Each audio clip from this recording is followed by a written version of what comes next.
یہی آیت جو وَوَجَدَكَ عَائِلًا فَأَغْنَىٰ ہم نے پڑھی نا، آپ جائیے، میں حوالہ دے رہا ہوں۔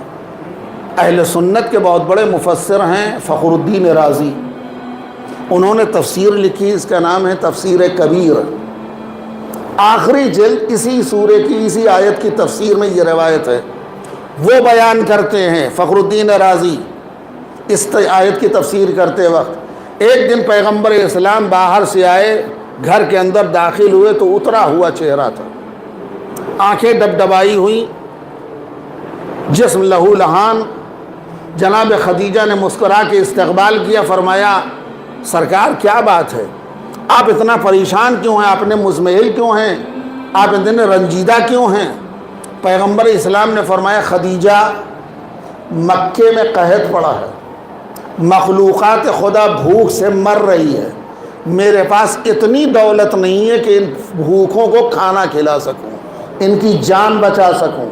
جیسے ہی پیغمبر نے جناب خدیجہ سے فرمایا کہ مکے کے لوگوں کی یہ حالت ہے قحط کی وجہ سے، جناب خدیجہ نے فرمایا بس اتنی سی بات، اس ذرا سی بات پر نبوت کا چہرہ اداس، میں آپ کا اداس چہرہ نہیں دیکھ سکتی۔ بٹھایا پیغمبر کو۔ اب وہ مفسر کبیر لکھتے ہیں، فخر الدین رازی روایت نقل کرتے ہیں، جناب خدیجہ نے پیغمبر کو بٹھایا، بیت المال کا دروازہ کھولا، اپنے ہاتھوں سے سونے چاندی اور ہیرے جواہرات کی ٹوکریاں لا لا کے پیغمبر کے سامنے پلٹتی رہیں،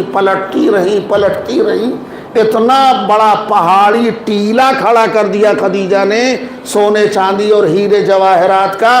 ان کا راوی جو طویل القامت راوی ہے، اس کا بیان ہے کہ اتنا بڑا پہاڑی ٹیلا سونے چاندی کا کھڑا کر دیا خدیجہ نے کہ ادھر سے میں ادھر پیغمبر کو نہیں دیکھ پا رہا تھا، یعنی پیغمبر چھپ گئے اس سونے چاندی کے پیچھے۔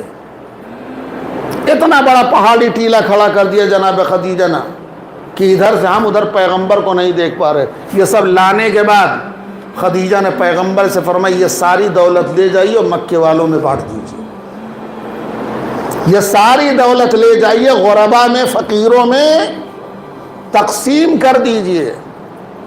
اور پیغمبر لے بھی گئے، کھلا بھی دیا، لٹا بھی دیا۔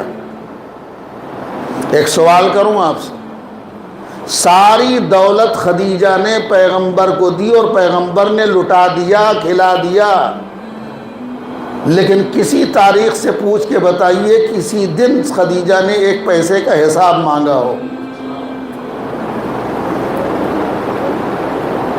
کسی دن خدیجہ نے پیغمبر سے حساب مانگا ہو اتنی دولت دی تھی کہاں کہاں خرچہ کیا؟ نہیں مانگا۔ جس دن آپ دکھا دیں گے اسی دن مذہب بدل دیں گے۔ میاں یہ آج کل کی عورتیں ہوتی ہیں جو شوہروں سے ایک ایک پیسے کا حساب مانگتی ہیں۔ صبح نکلے تھے، آپ کو 500 روپے دیے تھے، کیا کیے، کہاں خرچہ کیے؟ جناب خدیجہ نے اتنی دولت لٹانے کے بعد بھی پیغمبر سے حساب نہیں مانگا۔ کیا وجہ ہے؟ بیوی ہونا کمال نہیں ہے، شریک مقصد ہونا کمال ہے۔ خدیجہ صرف رسول کی بیوی ہی نہیں تھی، شریک مقصد تھی۔ خدیجہ کا اتنا چھوٹا ذہن نہیں ہے کہ رسول سے حساب مانگیں۔ اگر خدیجہ صرف رسول کی زوجہ ہوتی تو شاید تب بھی حساب نہ مانگتی۔ کیوں؟ اس لیے کہ خدیجہ صرف بیوی نہیں تھی، وہ نسل امامت کی ماں تھی، اور جو نسل امامت اور عصمت کی ماں ہو اس کا اتنا چھوٹا ذہن نہیں ہوتا۔ حساب نہیں مانگا، لٹا دیا۔